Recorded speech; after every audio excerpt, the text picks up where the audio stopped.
Hello everyone, I am Minal. Welcome back to this channel. तो हमने start किया था इनइक्वालिटी, और जो आज का सेशन है, आज हम लोग फॉल्स एंड डेफिनेटली फॉल्स में डिस्कस करेंगे कि इसमें क्या डिफरेंस होता है। इससे रिलेटेड क्वेश्चंस करेंगे। लास्ट का जो पार्ट था, पार्ट 4, हमने इसमें रिवर्स इनइक्वालिटी के क्वेश्चंस किए थे। तो आई होप आप लोग को क्लियर हो गए होंगे। आज की जो क्लास है बहुत इंपॉर्टेंट है, इसको स्किप नहीं करेंगे। तो स्टार्ट करते हैं। बेसिक से समझते हैं एक एग्जांपल से कि फॉल्स कब टिक करना होता है और डेफिनेटली फॉल्स कब टिक करना होता है। इसमें आप लोग को अभी अच्छे से समझ में आ जाएगा। लेकिन उससे पहले ये समझ लीजिए कि ट्रू एंड डेफिनेटली जो ट्रू होता है, इसमें कोई भी अंतर नहीं होता। ठीक है, जो पहले हमने पार्ट 4 में क्वेश्चन किए हैं, ट्रू अगर कभी पूछा जाए कि कौन सा कंक्लूजन ट्रू है या डेफिनेटली ट्रू है, तो इसमें कोई अंतर नहीं होता। लेकिन जब बात करते हैं फॉल्स की एंड डेफिनेटली फॉल्स की, तो इसमें डिफरेंस होता है। वो कैसे, अभी हम लोग एग्जांपल से समझेंगे। तो ये एक स्टेटमेंट है, ठीक है। इससे रिलेटेड कुछ 10 कंक्लूजन यहाँ पे मैंने रखा हुआ है समझाने के लिए आप लोग को। तो फर्स्ट देखते हैं, 5 एंड 3 के बीच में ये रिलेशन दिया है कि 5 इज ग्रेटर देन 3। तो स्टेटमेंट में हमें सबसे पहले क्या करना है, स्टेटमेंट में देखना है कि स्टेटमेंट के थ्रू क्या रिजल्ट निकल रहा है। जो भी हमें एलिमेंट्स के बीच में रिलेशन निकालना है, जैसे कि 5 एंड 3 के बीच में। तो यहाँ देखो 5 एंड 3 के बीच में जो एक्चुअल रिजल्ट है अकॉर्डिंग टू स्टेटमेंट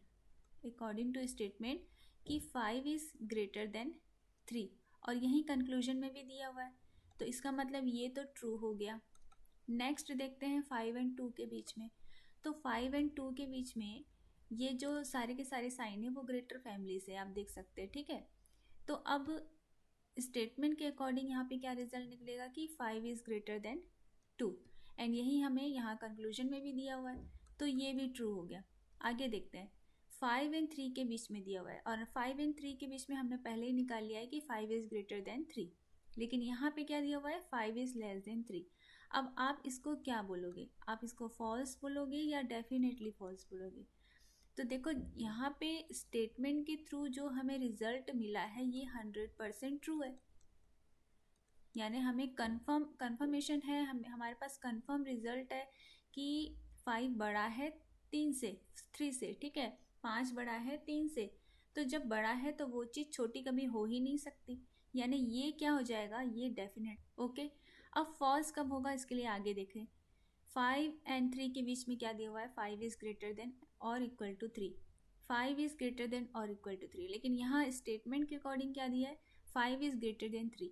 अब आप इसको बताओ कि ये फॉल्स होगा या डेफिनेटली फॉल्स होगा। तो ये होगा फॉल्स। अब क्यों, क्योंकि देखो ग्रेटर देन और इक्वल टू क्या दिया है साइन, 5 इज ग्रेटर देन और इक्वल टू 3। यानी यहाँ पे दो केस बनते हैं, या तो बड़ा भी हो सकता है या बराबर हो सकता है। तो बिल्कुल भी यहाँ पे ऐसा नहीं कि इसको हम गलत बोलेंगे। पॉसिबिलिटी के केस में ये तो सही हो जा रहा है। अगर पॉसिबिलिटी लगाएंगे तो ग्रेटर का साइन तो आ ही रहा है, जो कि यहाँ पे है। ठीक है, तो 5 इज ग्रेटर देन 3 ये स्टेटमेंट के अकॉर्डिंग रिजल्ट है। और यहाँ पे भी जब हम पॉसिबिलिटी लगाएंगे तो ग्रेटर का साइन तो आ रहा है ना। इक्वल टू का साइन भले नहीं है, लेकिन ग्रेटर का साइन है। यानी इसमें कुछ तो संभावना है कि ये सही हो सकता है। ठीक है, तो पूरी तरीके से गलत नहीं है ये, इसलिए हम इसे डेफिनेटली फॉल्स नहीं बोलेंगे। ओके, नेक्स्ट देखते हैं 2 एंड 1 के बीच। तो 2 एंड 1 के बीच में अब यहाँ पे देखो दो अपोजिट साइन है। ठीक है, 2 एंड 1 के बीच यहाँ पे स्टेटमेंट में आप देखते हो तो दो अपोजिट साइन है। एंड जब भी दो अपोजिट साइन आए तो यहाँ पे क्या केस बनता है, कांट से वाला। ठीक है, कांट से वाला, यानी यहाँ पे कोई भी रिलेशन एस्टेब्लिश नहीं होगा। क्योंकि यहाँ पे देखो कोई चीज़ जब दो लोगों के बारे में हमें पता नहीं होता है, कुछ चीज़ इनके बारे में जब हमारे पास इंफॉर्मेशन नहीं होती है, तो तीन चीज़ें पॉसिबिलिटी में होती है। या तो बड़ा हो सकता है कोई किसी से, या छोटा हो सकता है, या फिर बराबर हो सकता है। तो पॉसिबिलिटी के केस में ये 3 ही रिलेशन बन सकते हैं, 3 ही साइन यूज़ हो सकते हैं। और जब दो अपोजिट साइन आ जाए तो वो यहाँ पे रिलेशन ब्रेक हो जाता है। तब हम यहाँ पे गारंटी से कुछ नहीं बता सकते कि यहाँ पे कौन सी चीज़ बड़ी हो सकती है, कौन सी छोटी हो सकती है, कौन सी बराबर हो सकती है। लेकिन पॉसिबिलिटी के केस में तो ये सारी चीज़ें हम कर सकते हैं। तो ये डेफिनेटली फॉल्स नहीं होगा, ये क्या होगा, सिर्फ फॉल्स। ओके, तो आपको याद रखना है क्या कि जब भी अपोजिट डायरेक्शन वाले साइन आ जाए वहाँ पे डेफिनेटली फॉल्स नहीं होगा, वहाँ फॉल्स होगा। क्योंकि पॉसिबिलिटी में तो वो सारे के सारे साइन आ सकते हैं ना, इसलिए। अब देखो नेक्स्ट वाले में देखो 2 एंड 1 के बीच में क्या है, लेस देन और इक्वल टू। ठीक है, अब यहाँ पे भी ये क्या हो जाएगा, फॉल्स। ठीक है, क्योंकि हमें दोनों के बीच में कुछ भी पता नहीं है, कांट से वाली सिचुएशन है, तो हम कुछ भी साइन रख सकते हैं। ग्रेटर का साइन भी रख सकते हैं, लेस का साइन भी रख सकते हैं, इक्वल टू का साइन भी रख सकते हैं, ग्रेटर देन और इक्वल टू और लेस देन इक्वल टू का साइन भी रखा जा सकता है। तो दोनों की दोनों चीज़ फॉल्स होंगे, डेफिनेटली फॉल्स नहीं होंगे। अब यहाँ पे एक चीज़ और आप नोटिस करना कि दोनों में ये वाला देखो कौन सा नंबर का, 1 2 3 4 5, 5 और 6, ये जो दोनों कंक्लूजन है, दोनों क्या होंगे रिजल्ट में। मेरा मतलब कि यहाँ पे दोनों में जो एलिमेंट्स है वो तो सेम है, ठीक है, और दोनों इंडिविजुअली फॉल्स है। तो आपको एक केस याद होगा इधर और का। ठीक है, आपको एक केस याद होगा इधर और का, कि जब भी किसी कंक्लूजन में एलिमेंट्स इक्वल होते हैं, दोनों इंडिविजुअली फॉल होते हैं, अलग अलग गलत होंगे, तो यहाँ पे जो केस बनेगा वो क्या होगा, इधर और का। क्योंकि यहाँ पे देखो दोनों में एलिमेंट्स तो इक्वल है, ठीक है, दोनों इंडिविजुअली गलत है। आगे देखते हैं 3 एंड 6 में।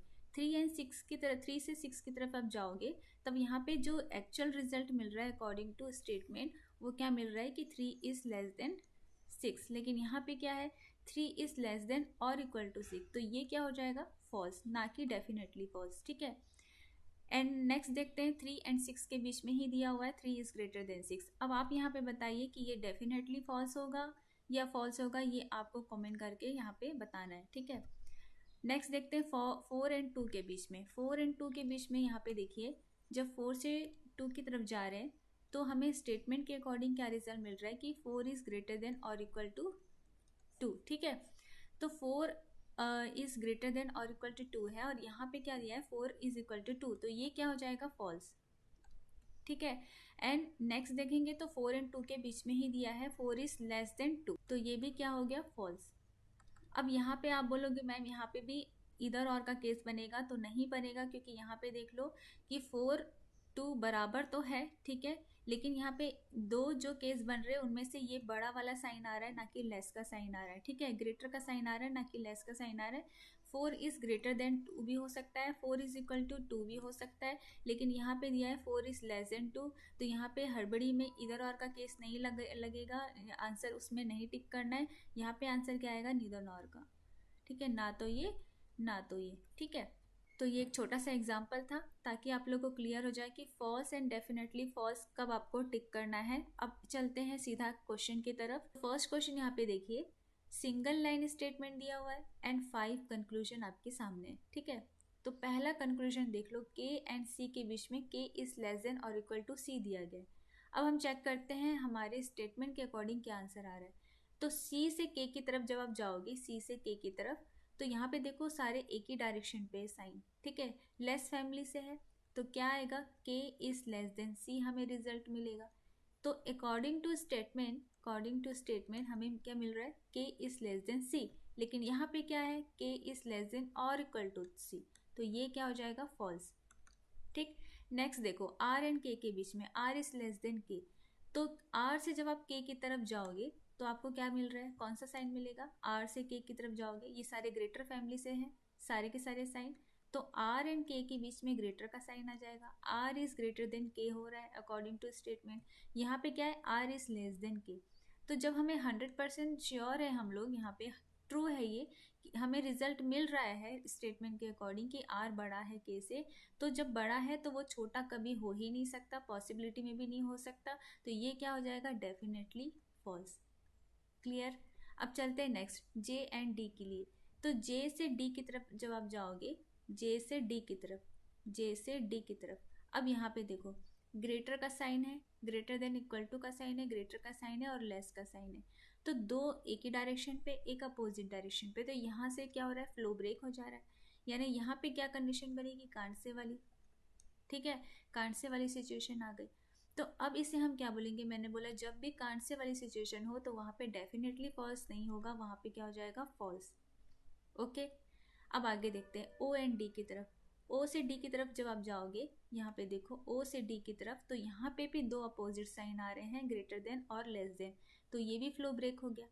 तो यहाँ पे भी ओ एंड डी के बीच में हम कुछ नहीं कह सकते, कांसे वाली सिचुएशन है, तो जब भी कांसे वाली सिचुएशन हो तो आंसर क्या होगा, फॉल्स होगा। ठीक है, आर एंड ओ के लिए देख लेते हैं।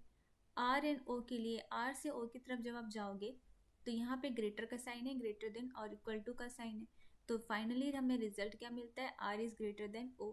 तो हमें स्टेटमेंट के अकॉर्डिंग हमें कंफर्म रिजल्ट मिल रहा है कि आर बड़ा है ओ से, लेकिन यहाँ पे क्या है, आर छोटा है ओ से, तो ये क्या हो जाएगा, डेफिनेटली फॉल्स। अब आपको क्लियर हो गया होगा कि फॉल्स कब लगाना है और डेफिनेटली फॉल्स कब लगाना है। सेकेंड क्वेश्चन आपके सामने। अब यहाँ देखो एक्सप्रेशन आपको एक दिया गया है, ये ट्रू है, ठीक है, आपको बताना है कंक्लूजन में कौन सा डेफिनेटली फॉल्स है। तो फर्स्ट देख लेते हैं एफ और जे के लिए। तो एफ इज लेस देन जे दिया है, जे से जब आप एफ की तरफ जाओगे तो यहाँ पे कौन सा आएगा, अकॉर्डिंग टू स्टेटमेंट, कथन के अनुसार यहाँ पे आपका रिजल्ट क्या निकलेगा कि एफ इज लेस देन जे, ठीक है, और यही चीज़ क्या दी हुई है कंक्लूजन में, तो ये क्या हो गया, ट्रू, ये तो ट्रू हो गया। अब देखते हैं आगे, क्योंकि हमें चूज करना है डेफिनेटली फॉल्स, तो ये नहीं होगा। एफ और एच के लिए देखते हैं। एच से जब आप एफ की तरफ जाओगे, एच से एफ की तरफ, तो यहाँ पे सारे जो साइन है एक ही डायरेक्शन पे, यानी यहाँ पे भी जो रिजल्ट निकल रहा है वो क्या होगा, F is less than H, और यही कंक्लूजन में भी दिया है, तो मतलब ये भी ट्रू हो गया। अब y और j के लिए देखते हैं। तो y और j के लिए, अब y और j के बीच में जब आप देखोगे तो दो अपोजिट साइन आ रहे हैं, एक आ रहा है लेस देन इक्वल टू, एक आ रहा है ग्रेटर, यानी ये जो है ये यहाँ पे फ्लो ब्रेक हो गया, यानी j और y के बीच में हम कुछ भी नहीं कह सकते, कांट से वाली सिचुएशन है, यानी यहाँ पे ये क्या हो जाएगा, फॉल्स होगा। तो फॉल्स होगा इसका मतलब ये नहीं कि ये आंसर है, हमें चूज करना है डेफिनेटली फॉल्स, ठीक है, यानी ये तीन नहीं है, मतलब यही आपका आंसर है।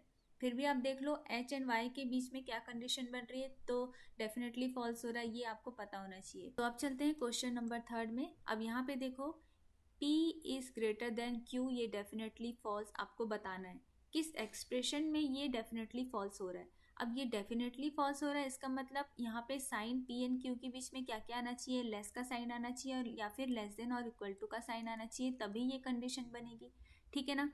तो यहाँ पे फर्स्ट वाले में हम चेक कर लेते हैं, P यहाँ पे है एंड Q यहाँ पे, यानी लास्ट की थ्री साइन में हम देख लेते हैं कि क्या ये दोनों में से कोई एक साइन आ रहा है या फिर दोनों साइन आ रहे हैं, तभी ये कंडीशन पॉसिबल होगी, ठीक है। तो P एंड Q के बीच में लास्ट की थ्री साइन में यहाँ पे आप चेक कर लो 1 2 3, तो यहाँ पे देखो लेस देन और इक्वल टू का साइन है, ग्रेटर का साइन है और फिर लेस देन इक्वल टू का साइन है, यानी यहाँ पे तो फ्लो ब्रेक हो जा रहा है क्योंकि दोनों अपोजिट डायरेक्शन में, और जहाँ पे भी अपोजिट डायरेक्शन वाले साइन आ जाए उस कंडीशन को हम क्या मानते हैं, फॉल्स मानते हैं, ठीक है। तो यहाँ पे डेफिनेटली फॉल्स का केस नहीं हो रहा है, यहाँ पे डेफिनेटली फॉल्स आंसर नहीं आएगा P एंड Q के लिए, यहाँ पे फॉल्स होगा वो।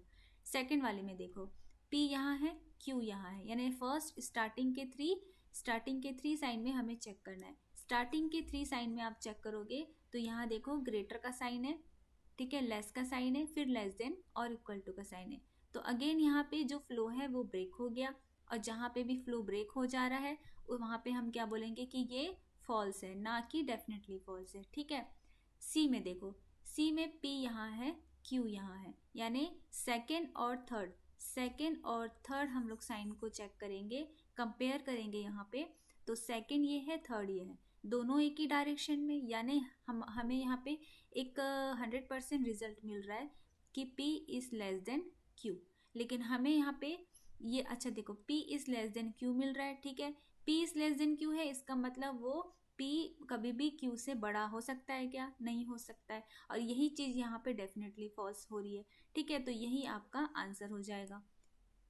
तब लास्ट क्वेश्चन देख लीजिए, यहाँ पे दिया गया है कि आपको बताना है एक्सप्रेशन में, किस एक्सप्रेशन में u is greater then v, ये डेफिनेटली फॉल्स होगा, ठीक है। तो इस चीज को सही बनाने के लिए हमारे पास क्या सिचुएशन होनी चाहिए, क्या साइन होना चाहिए, u एंड v के बीच में लेस का साइन होना चाहिए और लेस देन और इक्वल टू का साइन होना चाहिए, तभी ये केस बन पाएगा, तभी u जो है इस ग्रेटर देन v ये डेफिनेटली फॉल्स होगा, ठीक है। तो एक्सप्रेशन को चेक करके देख लेते हैं, ए को चेक करते हैं, तो यहाँ देखिए u यहाँ है एंड v यहाँ पे है, दो अलग अलग स्टेटमेंट है, कंबाइन करते भी चलना है आपको, और कॉमन चीज देख लो यहाँ पे क्या है, तो d कॉमन है, तो d को ही लेके चलते हैं। यहाँ पे सेकंड वाले में देखोगे तो v is greater then d आ रहा है, एंड यहाँ फर्स्ट वाले में देखोगे कि तो d इज ग्रेटर देन और इक्वल टू u आ रहा है, ग्रेटर देन और इक्वल टू का साइन है d एंड u के बीच में, तो अब यहाँ से स्टेटमेंट एक बन गया। अब इस स्टेटमेंट के अकॉर्डिंग क्या रिजल्ट निकल रहा है कि v is greater then u, v बड़ा है u से, लेकिन यही चीज़ हमें बताना था, जब v u से बड़ा है तो v यहाँ पे u से छोटा कैसे हो सकता है, हो ही नहीं सकता, और यही चीज़ डेफिनेटली फॉल्स हो जाएगी। ठीक है, तो आपका यहाँ पे इस क्वेश्चन के लिए आंसर क्या हो जाएगा, ऑप्शन ए। तो उम्मीद है आपको ये क्लियर हो गया होगा कि फॉल्स हमें कंक्लूजन में कब लगाना है और डेफिनेटली फॉल्स कब होगा। ठीक है, ये दोनों में अंतर होता है। तो नेक्स्ट पार्ट में हम कुछ और क्वेश्चंस करेंगे। Keep watching, thank you so much.